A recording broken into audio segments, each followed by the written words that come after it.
What's going on, guys? Dillon back like I never left. Today we're going to be talking about investing. I've been investing since I was 15 years old, and I was able to use my investments to build up enough money to put a down payment on my first house at 23 years of age. So hopefully you guys can use my simple methods and get your net worth up a little bit. If you guys like videos like this, please give the like button a smash and please subscribe to the channel. I'm at 61 subscribers right now, and I'm very excited. And please hit that notification bell so you're always notified when I upload a new video. Alright, let's get into the video. Wait a second, you thought you could just jump into this video without first watching the videos about how to save money and how to pay off your debt?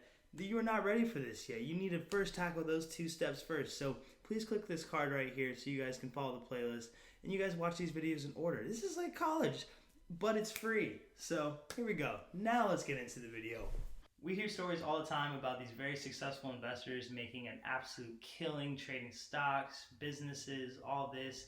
People like Warren Buffett. I'm sure you've heard the online commercials for Tim Sykes and his penny stock trading and how he's able to make $5 million in a couple years.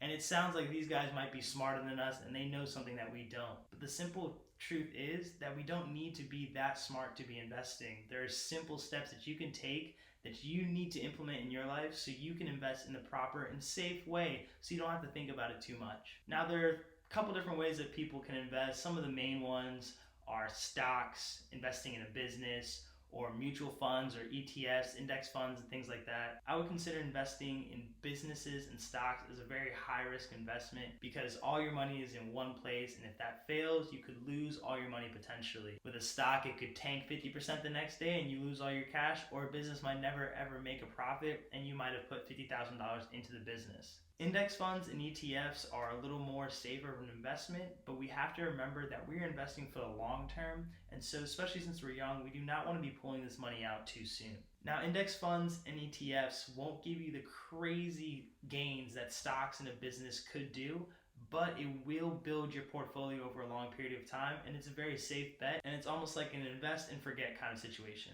So if you're in your 20s and you're just starting to invest or want to learn how to invest, my suggestion would be to use ETFs and index funds to start out.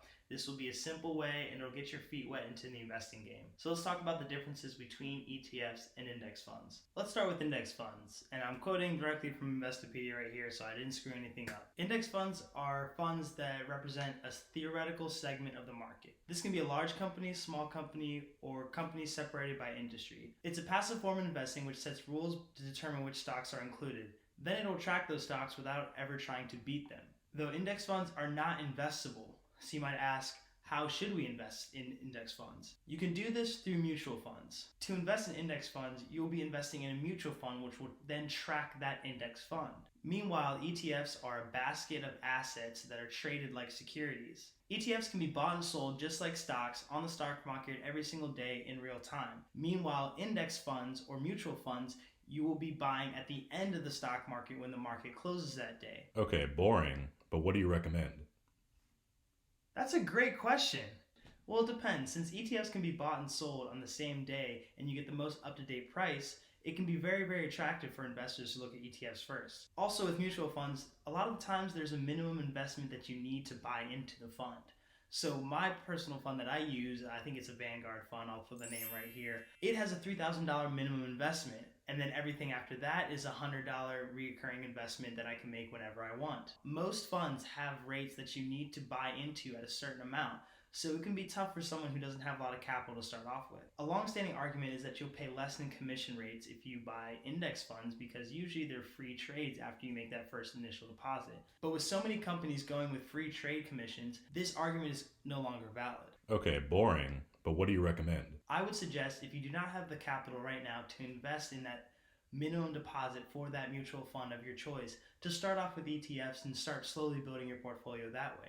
ETFs are still spread across, kind of like mutual funds, where they track a wide variety of stocks, and they will really give you a good jump start into the market until you can get into something a little bit more mature. I like to call it the big boy funds, or the big girl funds, if you know what I mean. I don't know. A great example of this is that both my siblings are very heavily invested in ETFs because they just do not have the capital that I do right now in my life. Since they're both younger, they're working with less money, and ETFs are a great way to still diversify their portfolio but still get really good returns. But wait, Dillon, what are you invested in?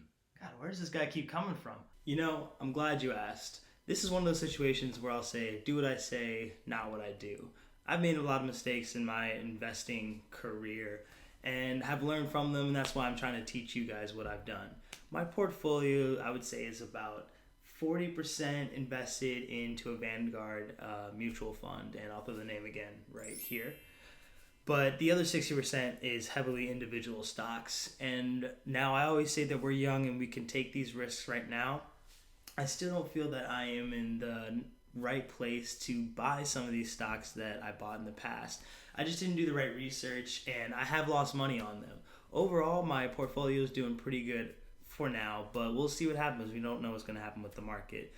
These stocks that I bought were a lot of times emotional decisions, and I've sold on emotional decisions as well. And that's what we really want to try to eliminate. I'm slowly trying to shift my stocks and sell them off eventually and start buying into more diversified funds so I can have a more invest and forget sort of strategy. I can just put my money into the fund and forget about it, and that's it. It's great. And all of my trading is done in my Roth IRA. That way, if I do sell a stock and I do make money, I don't have to worry about taxes at all. The tax is post-tax money, so it's already been taxed when my employer gave me my paycheck, and any money after that it makes in my Roth IRA is completely tax-free.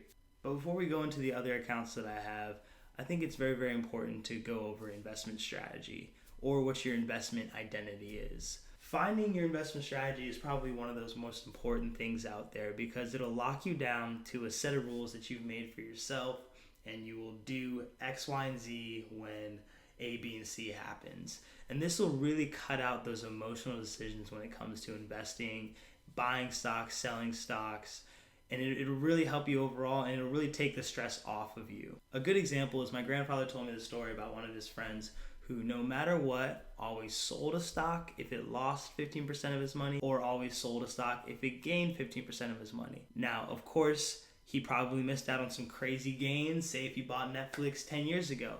But by keeping to this strategy, he was probably also able to mitigate his losses extremely. And this is a strategy he chose for himself. And no matter what, sell at these 2 points. And that's just what he did. And he was able to build his portfolio over time. He insulated his losses and he capitalized on his gains.